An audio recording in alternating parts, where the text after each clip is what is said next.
if you look at when you started, right, when you started really supporting, ideas and funding and all of that till date, like how many businesses would you say you have, supported in one form or the other, either through funding or some, kind of training and all of that, or, mentoring and all of that?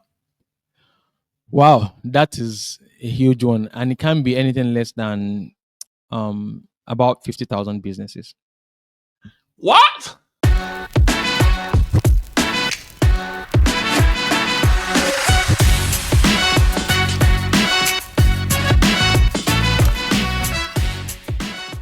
So let me give you, a lot of people don't know the backstory of Andela, for example.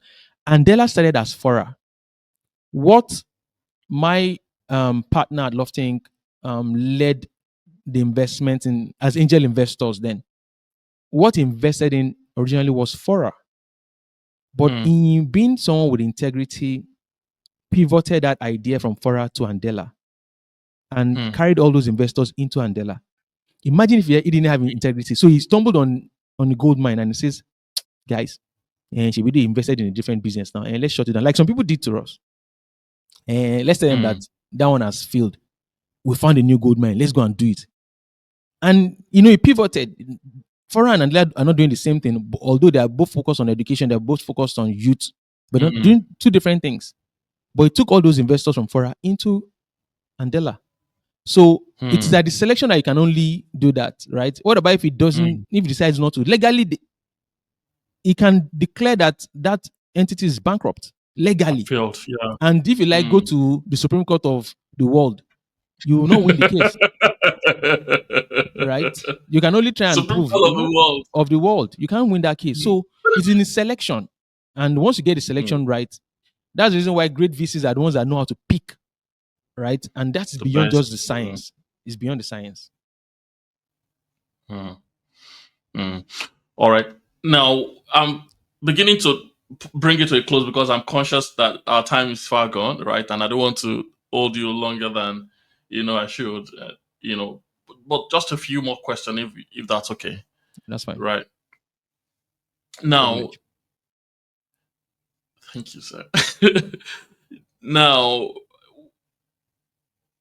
what advice would you, Wole, you've gone through a lot in your entrepreneurial journey. Some of these you've shared with us today, right?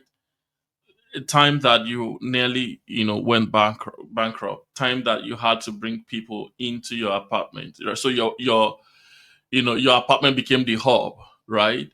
And, these are roller coasters.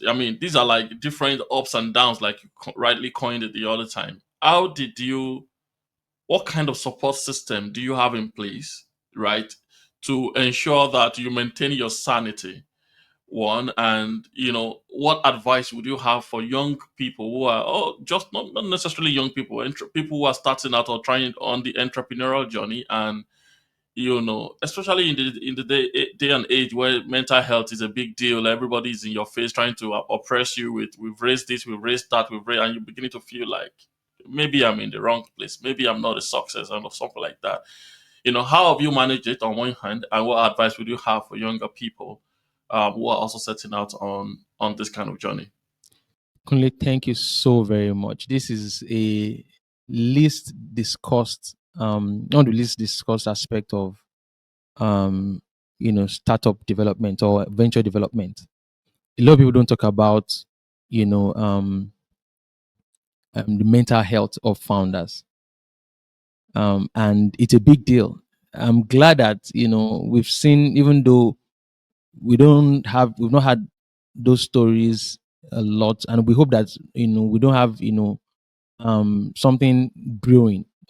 But in my journey in this space, especially in the tech entrepreneurship space, I have seen a handful of founders that have killed themselves, that have decided to just leave everything and walk away when they just couldn't take it anymore. Some just said, look, I'll rather not kill myself. I'll rather not lose myself. I'll just walk away from everything I'm building because I need my sanity. Sanity matters a lot, a lot. Mental health matters a lot. And because you're literally in a space where People would meet you and they will tell you that what you're building is not good.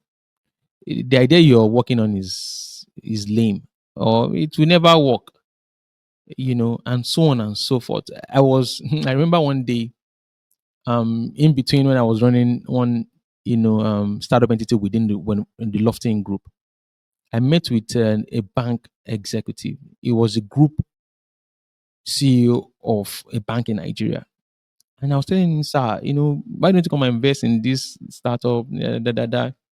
We've raised money, we have good traction, we have good, And he said, the entire, sector that you're investing in, that you're playing in, is worth less than $20 million. The EBITDA is too small for me. I don't think I ever do anything bigger than that EBITDA.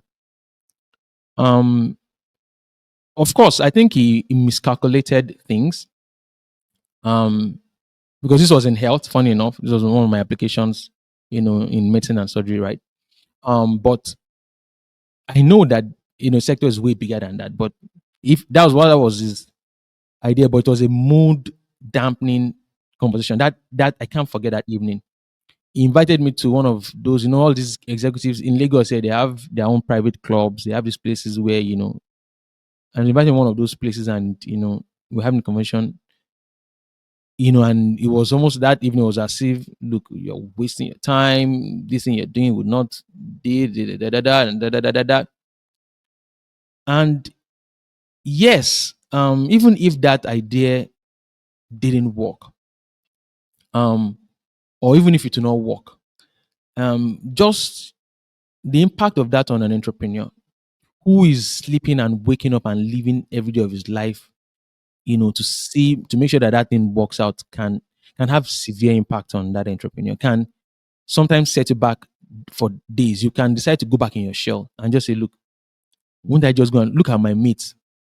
My mate is now the regional manager at this. My mate is now earning this. Me, I'm struggling to pay rent. Me, I'm struggling to this because you're underpaying yourself. I told you, for example, how much I was paying myself when I was paying my staff. Sometimes, yeah. So I was literally paying the next person times four of what I was paying. So even if you use that in today's balance, let's even say you're paying yourself 1 million, and but because you have to keep talent, you're paying your talent 4 million. Most entrepreneurs have that sacrifice as part of their life. They will never tell you. All you're seeing is the glitter and glamour. So they're struggling, and this doesn't exempt you from bills. You have bills, school fees, you have rent. If you don't live in your own apartment, you have to keep your home running. You have to, support you have to be emotionally there for your spouse if you're married, and you're still carrying all this weight and all the weight of your staff. So you have some of them just walk away, some of them just kill themselves. I mean, it happens. And for me, I've just been tremendously lucky. Because honestly, my strength, I would say, is not in my abilities to be able to manage my mental health. But I think the fact that first I'm a Christian, and I spend time also relying on directives from God as a Christian matters a lot for me. Days where you are at the block road and you don't know what to do. Let me give you a story, for example. There was this particular year, and this was even in my own personal investment. So I had this business investment where I had people working for me. I was still at Lofting at the time, and we had multiple, locations for that business. And that particular year, three, like two or three, like three different rents were due for the offices. And two out of the three landlords told me, well, you come and pack your load and go, because I was already like 2 months. One, I was 2 months behind. One, I was like 4 months behind in rent. And so, well, come and pack, come and leave. We cannot, no, just come and go. Da, da, da, da, da, da. Two out of three. And the body was so much that I felt like, oh my God, the business is just about to pick off. Yeah, I cannot still afford this rent. Should I just shut down? What should I do? What about the staff? What will become of them? So many things I was thinking at the same time. I just told my wife, I said, look, let's fast and pray. And I remember then it was March 1. So we said we we're going to fast and pray from March 1 to March 3rd. And I'm telling you this just to share a bit of this story around how we manage some of these things. I was so overwhelmed that I had to tell my wife, like, let's fast and pray. It was first time I will. say let's fast and pray for business. Like, I mean, in the past, I would just normally fast as a Christian, for business and but this particular, I said for 3 days. And in the first day, while we're breaking in the evening, 6 p.m., we're worshiping, and what dropped on my mind was that what I've never read before in the Bible, it- so the concept of first fruits, right? That's what we all know in the Bible. And God told me and said, go and calculate the first amount that business made. And the business runs in multiple cities. Go and calculate the amount that business made, that was paid as, for that business, paid by customer into that business account, and pay that to me as first fruit. Take the second amount and pay it, share it, divide it amongst your parents and your wives, your in-laws, 4 of them, and take the third amount, give it to your pastor as a seed. And I said, I can hear him. I know when he speaks. So I told my wife, this was first day, we were just worshiping. And I told my wife, I said, this is what God said. Business couldn't even afford. Like, business was The bankrupt. parents. Even parents was even literally, I was using my own money to pay salaries, Mm, and because I'd invested several times. I mean, just was just struggling. mm, So it was a heavy mm. burden. Do you know, when I literally did that calculation, I had to loan the business money to pay that first. Do you know that by the time I was paying the second, between the first and the second, paying that first, because it Yeah. took me total of like 6 months to clear this thing that I was talking about. But the first Mm, two, first fruit and second fruit, was like in the space of like a month, 2 months, almost 2 months, mm. about 6 weeks or 7 weeks. Do you know that between the first seed and the second, Seed I to the had parents. the business had not only recovered, I was paying my rent when I was paying immediately after, before I paid the second seed. I had paid all the three rents. By the time by the time I paid the second seed, and I was going to the third seed, I think by the time I was done paying the third seed, the business grew by 150% within the same year, in less than that 6 months that it Wow. took me to pay the three seeds. So Wow. it is only when you have those kinds of experiences that you know that your sanity is secured. Because who do you run to?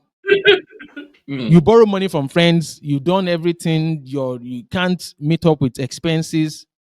There's so much that entrepreneurs are going through, but they won't tell you. Sometimes you even read mm, about the good works that we are doing in the paper, you don't know what we are going through underneath. mm, Right? So sanity for me mm, has been turned into my spiritual haven, to draw mm, strength, because again, mm, those are that's my top way of managing it. But other ways I also manage is that I take time out once a year. Um, mm, and I don't do that as quality as I used to do it in the past. But I used to take time out, and I still do it though, but not just as much quality, because then in the past 3 days, I will drop my phone behind. I'll go to a place in solitude, mm, and I'm just reading and writing. No mm, phones. I tell people around me, don't reach out to me. I I'm usually fasting again. I'll fast sometimes even all through, just on mm. water. Sometimes I'll fast till the evening, but it's just cut myself off life and off all the noises around, and just Yeah. reflect. Those moments, those retreats help to build the right stability, because that's when I ask myself, why am I in this? Mm, What am I doing? What have I not done? What are the things that are hindering me from doing, mm, things properly? So mm, taking those self retreats are also a very good way to build the mental stamina that you need to mm, weather the storm, because those storms mm, come and go. A friend of mine was just mm, telling me, he used to be a customer, was just telling me that, his staff that slept over, that he brought from Benue or so to come and work for him. So he saw this young guy that reached out to him on LinkedIn and said, I want to work for you. I like what you're doing. He brought the guy, paid for the guy, set up. The guy used to go and stay with another staff. But that day, that staff and this other guy stayed together in the office, and the guy just slept and never woke up. Imagine wow. all that storm, right? If you don't have the right stability, It can throw your balance. You can even shut down the Wow. business and say you're not doing it again. Mm. I know about another person that invited him to come and speak at Ife, and a staff who was the only um son of his family came back from the US to come and do internship. Who was one coordinating all the VIPs that were doing that speaking for him. Followed us. We had an accident. All of us had an accident. We were going to speak in Ife. We moved from Lagos. We had an accident, and the only Mm. person that died was that guy. Mm. And as a business, you're saying, where do you start from? The only child of another family. And I'm Wow. not even telling you about the money part. I'm telling you about the other things that can go wrong beyond Yeah. money. And I'm using those Yeah. extreme cases to understand what I've talked about money, but I'm just talking about all these other things that you never even, think of sometimes. So there's so many things that Mm. entrepreneurs go through, and mental strength is very key. And for me, it's about turning to God. For me, it's about taking time out to reflect. Mm. We call it going to the balcony, to see the dance Mm. floor from the balcony. Mm. Mm. Thanks a As to lot. Thanks for advice, all. I hope that people that are listening to us can take advice from what I've said too, on how they can manage their own mental health through entrepreneurship. Yeah, I believe so. I believe so because I mean you're putting it out there what you do, right? What you've done, what you've tasted, what you have handled, right? Those are the things you're sharing, and I'm sure that people can at least take a cue from these, and also articulate one or two next steps for themselves, right? Based on the things that you've shared. Because if it works for you, then it probably can work for them also. So we'll hope that they'll be able to get that. Just one quick question and then another one, and then we'll wrap it up. All right. The quick question is today, if you look at when you started, right, when you started really supporting, ideas and funding and all of that till date, like how many businesses would you say you have, supported in one form or the other, either through funding or some, kind of training and all of that, or, mentoring and all of that? Wow, that is a huge one, and it can't be anything less than about 50,000 businesses. What? Oh yeah, I mean, yeah, multiple organizations.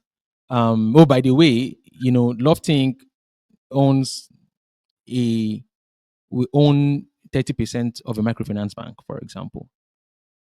And just the fact that we support businesses on that microfinance, you can't even imagine how much people, support can come from that. Talk less of all the businesses that we support, um, programs, trainings. I've been to trainings, where you have over 1,000 people, Wow. and most of them are all co-founders.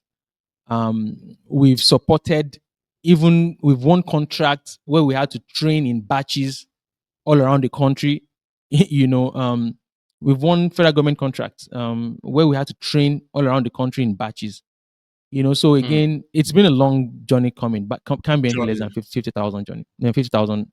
Wow. Yeah. Wow. Well done, sir. As they say, My well pleasure. done, sir, for all that you do.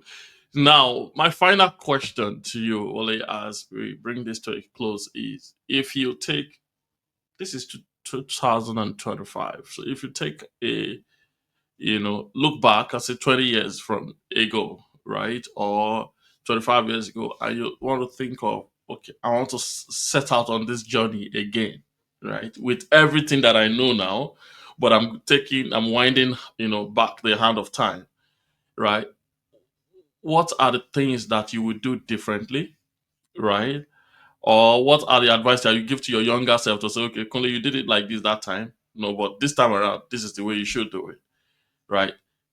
Any thoughts on that? Interesting. Very, very deep, deep question. I think one of the things I would do differently is to manage our narrative. I think that I never really cared, and to now I'm still not very, you know, big on it. I'm just trying to make sure that I control it as much as I can now. Is controlling narrative. And for me, like everything in my life, it's just not just about me, but it's about for the ecosystem that I work for, where I play in. So many good things about this ecosystem, and if we don't tell those stories ourselves, we would continue to shoot ourselves in the foot. I'm very glad today that that storytelling has happened, and people have seen us in different light. But a lot is happening, and telling your story from your perspective is very important, and that speaks to how our culture really doesn't value, you know, preserving information and keeping information and shipping information. Yeah, but that's one thing that I would love to do differently. The second thing that I would probably also would love to do would be to um maybe think bigger than I've thought about in the past. So literally grab the bull by the horns. Think about the work that we do more from a global space as against just trying to being spending too much time focusing on the local. So thinking locally, right? But thinking being more conscious about it. And this in itself is a little bit tricky because the reason why a lot of African initiatives don't do well as their counterparts from developed countries is because we're solving problems in a different way. Whether we're solving different sets of problems. So I don't know if you agree with me, but in Africa today, particularly in Nigeria today, if you must be successful in a space, you have to solve multiple critical challenges. You cannot solve one problem in Africa. We don't have that infrastructure. Everybody celebrates all the pay stack and all the money points. Go and look at it. Especially, let's talk about people like Money Points, and OP and all these other guys that have built very great, alternative banking today. If you hear about their stories and the kind of challenges they had to pull on the back, let's even talk about the one that is more plain into our sight, Mr. Dangote. Look at the Mm. battles he's facing today. Look at how he has to Even solve. from Yeah, even from within, yeah. yeah. After even building $20 billion refinery, he still have to figure out distribution. In a same climate, should you be the one investing in distribution again? Shouldn't people be saying, "Oh, this is an opportunity," and banks giving loans to distributors? But just look at how is political on one side, is socioeconomic on the other side. So literally, um, being conscious and maybe thinking globally and really working towards and not being drowned in local challenges. Mm. Is one way to something that I would have done more differently. Right. Those two things particularly. Those are very serious thoughts you have shared in closing, right? I am so tempted to ask a follow up question, but I will not, right? Um, Thank you. Thanks a lot, Wally, for all that you have shared with us this evening, right? From your heart, right? With transparency, with passion. We really, really, really thank you for coming on the podcast. Um, Thank you. We can't thank you enough. Actually, It's a those pleasure. final, yeah, those final thoughts that you shared are really very thought provoking. Controlling your own narrative, right? And thinking bigger, earlier, right? So go bigger, go faster in a way, and local as you rightly coin it, right? I mean, 1001 things we can still discuss around that, but at times already fast spent. So let me wrap this up by saying thanks for coming once again. If you have any final words for our audience, you can take the shot now, and then we can go from there. Thank you, Kunle. It's been a thrilling conversation we've had. My final thought will be that to every change maker out there, to every innovator out there, know that you're not alone. Don't give up. Mm, Those challenges that you're focused on solving, they are very critical. They're important for our survival as humans. So don't think you're wasting your time.